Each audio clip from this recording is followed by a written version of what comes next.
Good evening. I hope you're all doing well. Today we're learning Maseches Bava Basra, Daf Kuf Lamed Gimel. We're starting 2 lines from the bottom on Kuf Lamed Beis and Beis. We'll be heading today until Tanu Rabbanon, which is 5 lines before the end of Kuf Lamed Gimel Amud Beis. A reminder, I'm not here for Shabbos. Rabbi Reuven Handler will be subbing for me for Shabbos, and we'll keep you posted. There's probably one night next week I also won't be here. I'll keep you posted on those. Says the Gemara. 2 lines from the bottom. Amar lahu tlasa libras v'tlasa libras. He gave 1/3 to one daughter, 1/3 to another daughter, v'tlasa leitas, and another third he earmarked for his wife to be able to collect her ksuba.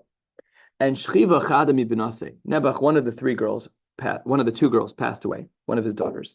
Savar papi lememar lo shakla ela tlasa, and he thought that because that he had earmarked only a third to the wife, so therefore, even though the other daughter died, and really there's an extra third that she should have access to, but Lamaisa, Rav Papi was of the opinion that lo shakla el tlasa, that she's only allowed to collect her ksuba from the earmarked 1/3, and not from her 1/3 plus the third from the daughter that passed away.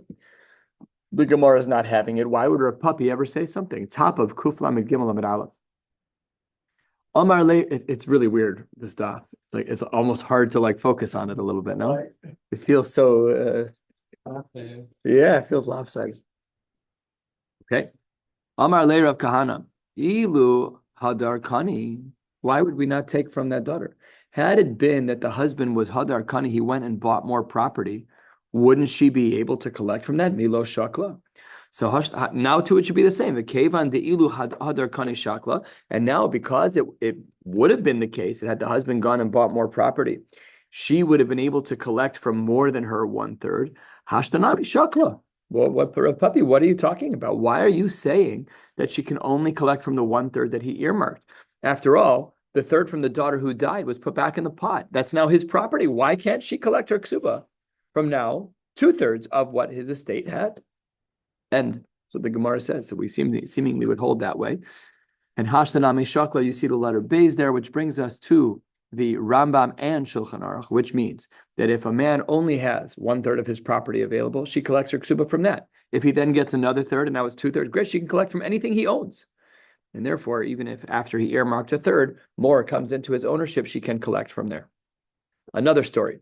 Kuf Lamed Gimel Amud Aleph, 2 lines down. A man divvied up his properties to his wife and to his sons. Shiur chad dikla. There was one palm tree that was left over. Savar Ravina Lamemar lesla ella chad dikla. She can only collect her ksuba from that one palm tree. That better be an expensive palm tree. Her whole ksuba is going to be collected against a tree. Amar le Rav Yemar le Ravina. Lesla, if she is not allowed, what does this mean? So this is very vague language, and I'll fill in the gaps here. If she is not allowed to collect from the property that father gave to the sons, lesla, then she shouldn't be able to collect from this either, because that should therefore mean that she was mevatel her ksuba. So that doesn't work. That doesn't even make sense.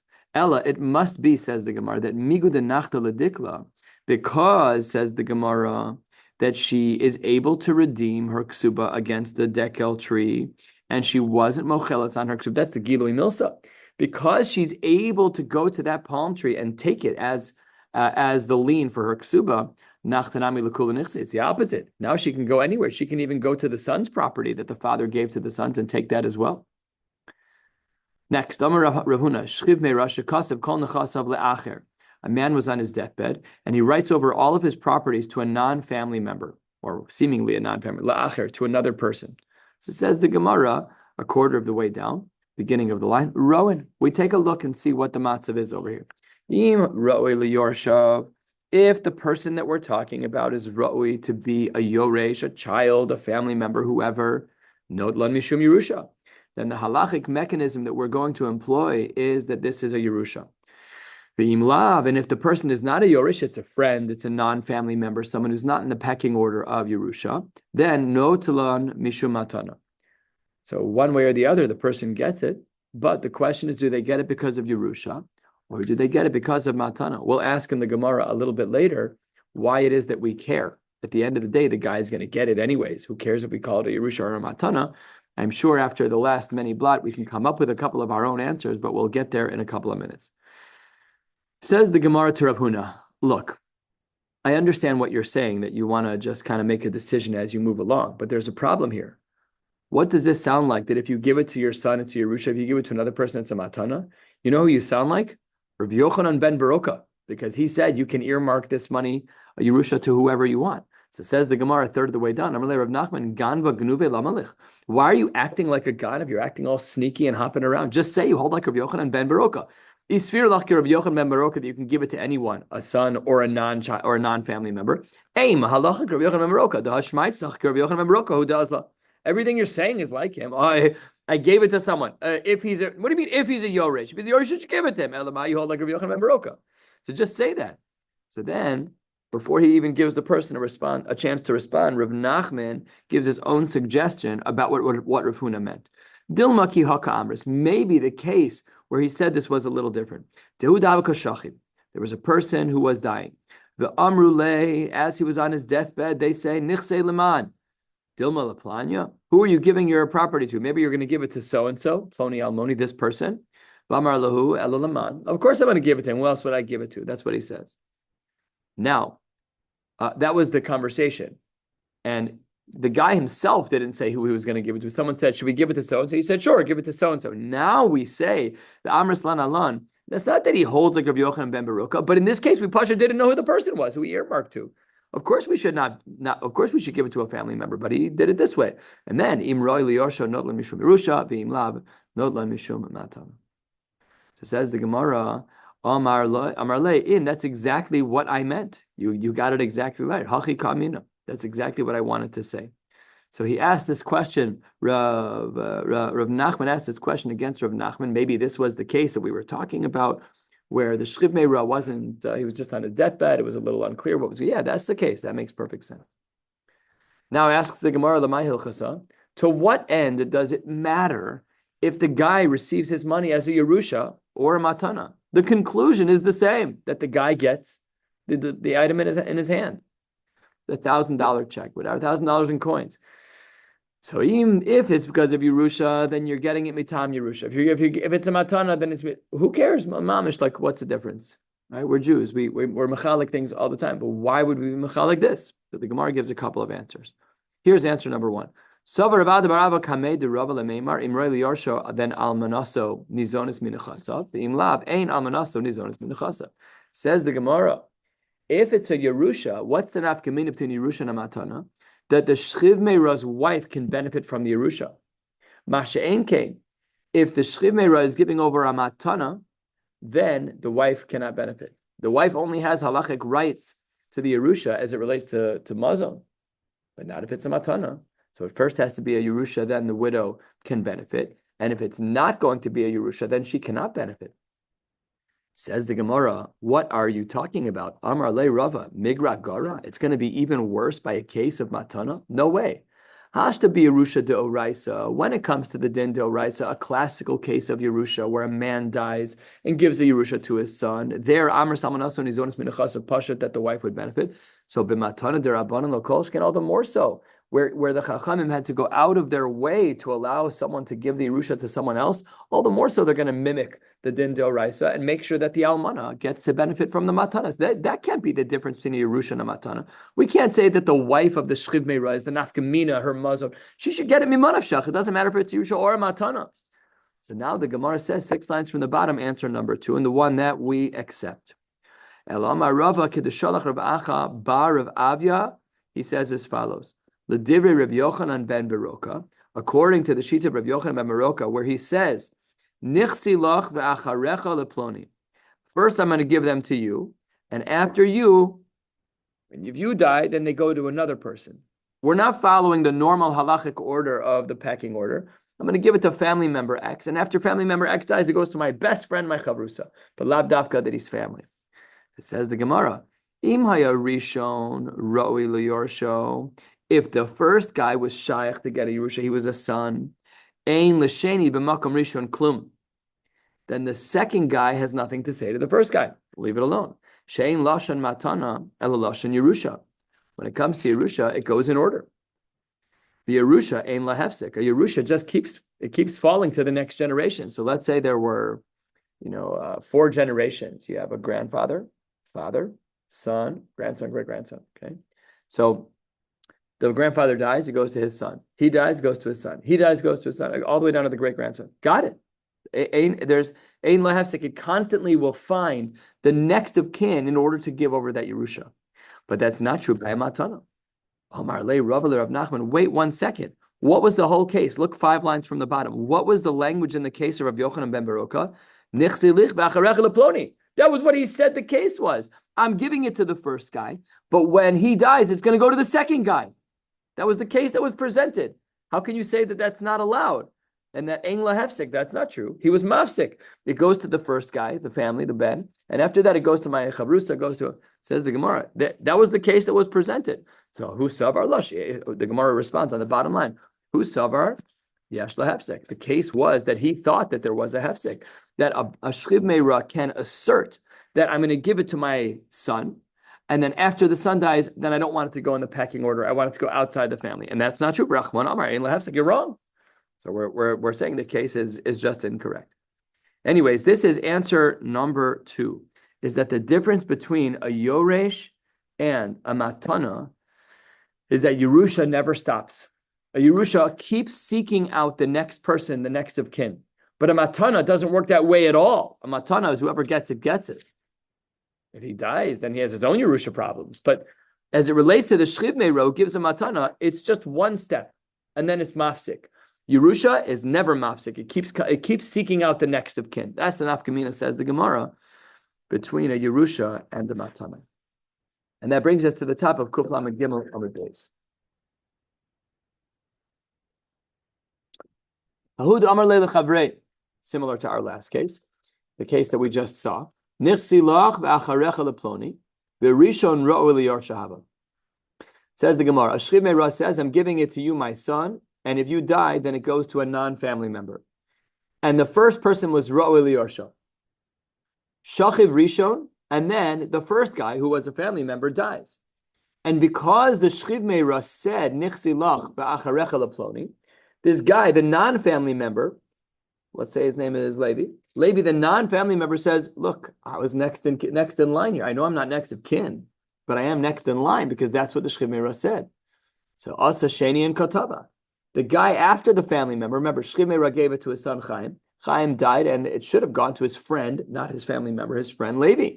So Levi comes to Bezdin and says, give me the money. So Savar of Elish Kamei de Rava Lameimar Sheni Namashakil. Rav Elish said in front of Rava, it seems to me that the other guy should get it. It seems to me that the non-family member, that Levi should get it, because that was the stipulation of the Shchiv Meira. And Amar Le Rava bites down hard on him. He says, no way. Daine de chatzatz da hachidani. That's how compromising Dayanim paskin. Take a look at the Rashbam. Says the Rashbam 3 lines down. Daine de chatzatzta. Daine pshara. She'ein bekiyin bedin v'chotzin mechzel azeh mechzel azeh. Kedin maman amutal b'safek. They're amaratzim. It's maman amutal b'safek cholkin. We're going to default to the only piece of shas that I know, which is maman amutal b'safek cholkin. I learned it in yeshiva when I was 18, and therefore I'm a dayan. No, that's daine de chatzatzta. You're pashut making stuff up. And therefore, you have no shaykhus. So Rava really gave an elbow to Rav Elish. Rav Elish wanted to say that when the father, the Shchiv Meira, said it goes to my son, and if my son dies, then it goes to the next person. And Rav Elish wanted to say, Taka, it's true, it goes to the next person. Rava says, absolutely not. What kind of halacha are you? You're a compromiser? You're a horrible dayan. It says the Gemara, Amar le dane chatzas dachadani, lav hanu de shalach Rav Acha, that's what we saw on the previous page, that we don't hold like that we don't give it to the non-family member. It always follows next of kin. And in the language of the Gemara, the Yoresh is ein la hefsek. Yerusha ein la hefsek. You want to give it to your friend? That's too bad. That's not how halacha works. This isn't a free-for-all. You have to follow the pecking order. So that's what he says, is that we follow Rav Avia. And Ichsif, Rav Elish, was mortified. I think we'd all be mortified if Rava came back at us with a very sharp retort that called us Dayanik Dechad. I mean, that would be a compliment if I was called that by Rava. I don't think I'd be insulted. You can call me that if you want, because I'm not on that level. even consider me alive. Yeah, just you put me if I'm talking to you, we're good. I feel chashuv now. We're good. But Ichsev, he was very embarrassed. And Rava picked up on the social cues. Rava saw that Rav Elish was very uncomfortable, and he made him feel better. Amar alei ani Hashem be'ita achishena. This is a pasuk in Yeshaya, quoted many times in many frames. Let's read the whole pasuk. Hakaton yelo elef vehatzuir legoy atzum ani Hashem be'ita achishena. I, Hashem, in its time I will save him, referring to a tzaddik. And what he's saying over here is that you, Rav Elish, are a tzaddik. You know how we know you're a tzaddik?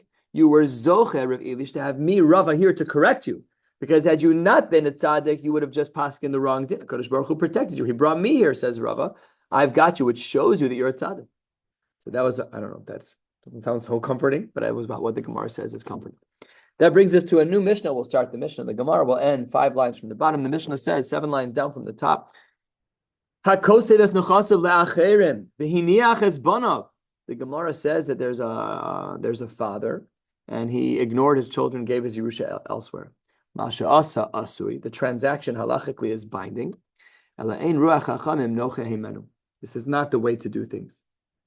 Says the Gemara, Rashbag Omer, Im lo hayu banav noagin kishura zachor latov. The Gemara says if the kids are not noagin kishura, so Rashbag says that you don't have to give them their Yerusha. You have to figure out, we're not doing this now, but what does that mean? What does that mean? What if a child just does something that you don't like, but it isn't against halacha? What if he's against halacha and you don't care? Is it personal? Is it halachic? Not for now, but these are conversations that need to be had.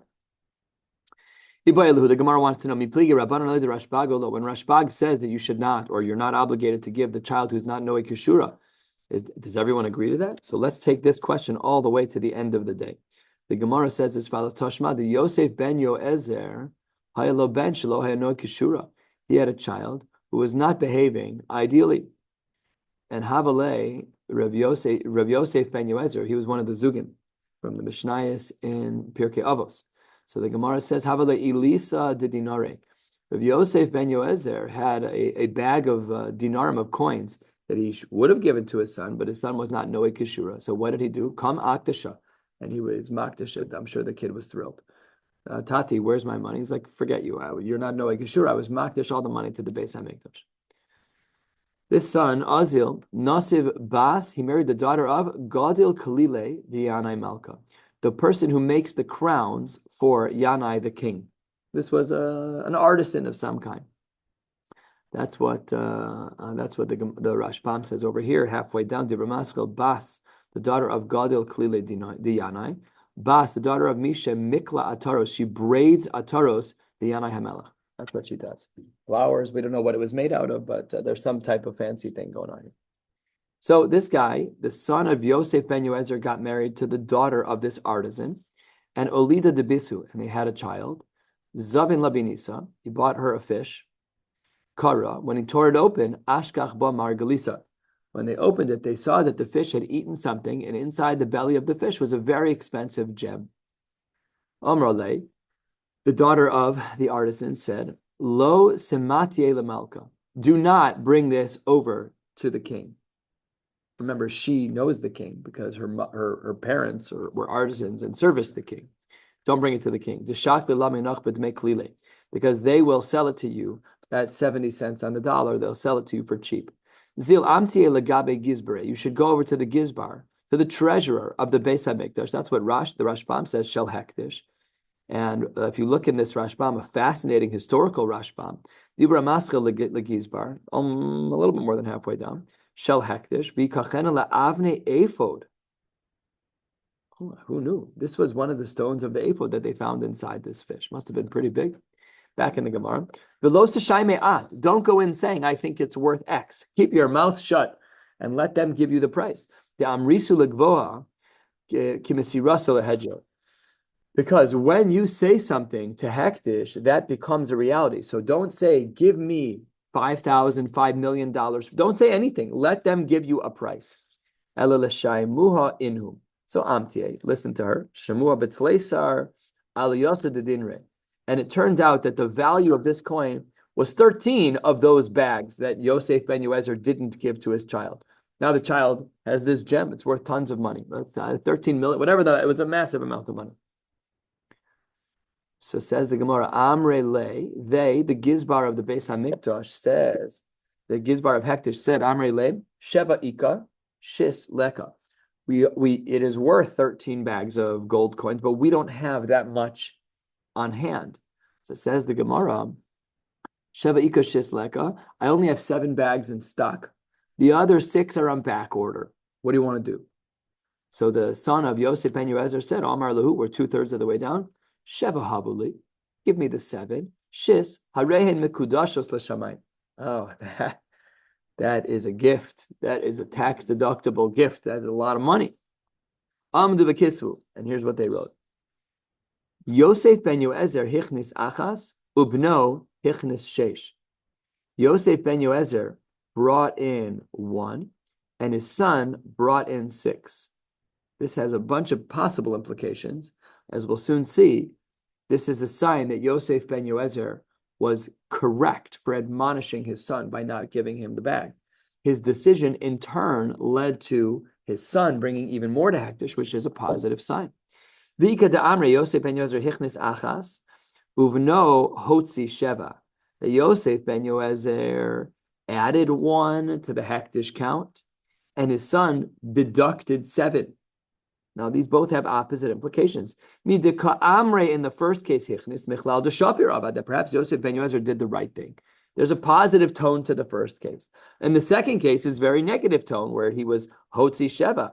Adarabba, says the Gemara, Amre Hotzi, Michlal Delav Shapir Avad. Seems to be that maybe Yosef ben Yoezer didn't do the right thing. I run a parenting initiative for a living. We make decisions all the time as parents, and it's a crapshoot. We have no idea if it's right or wrong. Pasha don't know, and only time will tell. Says the Gemara, Ella, because the implications are equal and opposite. In this case of the bags that Yosef ben Yoezer's son brought into Hektish, therefore, we cannot learn anything from here. Anyways, Tachlis, my habe Allah. What's the conclusion? Says the Gemara, Tashma. The Amar le Shmuel Rav Yehuda. Shmuel says to Rav Yehuda, Shinana. Wait a second. Shmuel to Rav Yehuda. Yeah. Who learned it? Who learned in both places? Yehuda. Rav Yehuda Mar Shmuel, Rav Yehuda Mar Rav. I thought it was backwards for a second. Shmuel, the Rebbe, says to his Talmud Rav Yehuda, Shinon, a sharp one. Lo tehave, don't be be avore achasanta. Don't be in a house where they're giving out a Yerusha in a way where it's off kilter. It's not a good place to be. So says the Gemara, what does this mean? Even if it's going to be from a son that is not keshura to a son that is keshura, you should not be present for that. The kol sheken mibra lebrata, and certainly if a father's skipping over his sons to go to the daughter, the nafkamina, I think I didn't look this up. I presume the nafkamina and why the daughter gets a kol sheken is because she has a double strike. Number 1 is that she's a girl, and number 2 is that she's not a boy. And they're both accurate. So like what you're having over here is that in the first case, it's son to son. Okay, no big deal. It's bra bisha brato. So her second strike is that she is a good girl. So if she's a good girl, then you should not be skipping over the boys. Anyways, in both of these cases, the halacha seems to be the case that it is not good to be in that house. And that brings us back to our question of whether the rabbis were against Rashbag, if they are nohe kishura zachor latov, and it seems to be that they agree. You shouldn't be there because the Lamaisa it's going to happen that they are going to give away the Yerusha to a child that's noheg more kishura than to one who is not noheg kishura. We'll stop right here at Tanu Rabbanan and pick up Emir Tashem tomorrow with Daf Kuf Lamed Dalet. Wishing you all a beautiful night.